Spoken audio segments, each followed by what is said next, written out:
جب تمہارے لڑکے بالغ ہو جائیں تو ان کو بھی اسی طرح اجازت لینی چاہیے جس طرح ان سے اگلے یعنی بڑے آدمی اجازت حاصل کرتے رہے ہیں۔ اس طرح اللہ تم سے اپنی آیتیں کھول کھول کر بیان فرماتا ہے، اور اللہ جاننے والا ہے، حکمت والا ہے۔ اور بڑی عمر کی عورتیں جن کو نکاح کی توقع نہیں رہی اور وہ زائد کپڑے اتار کر سر ننگا کر لیا کریں تو ان پر کچھ گناہ نہیں، بشرطے کہ اپنی زینت کی چیزیں نہ ظاہر کریں، اور اگر اس سے بھی بچیں تو یہ ان کے حق میں بہتر ہے، اور اللہ سنتا ہے، جانتا ہے۔ نہ تو اندھے پر کچھ گناہ ہے اور نہ لنگڑے پر اور نہ بیمار پر اور نہ خود تم پر کہ اپنے گھروں سے کھانا کھاؤ یا اپنے باپ دادا کے گھروں سے یا اپنی ماؤں کے گھروں سے یا بھائیوں کے گھروں سے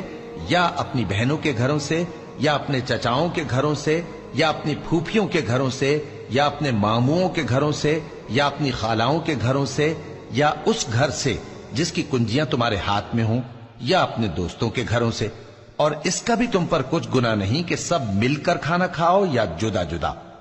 پھر جب گھروں میں جایا کرو تو اپنے گھر والوں کو سلام کیا کرو،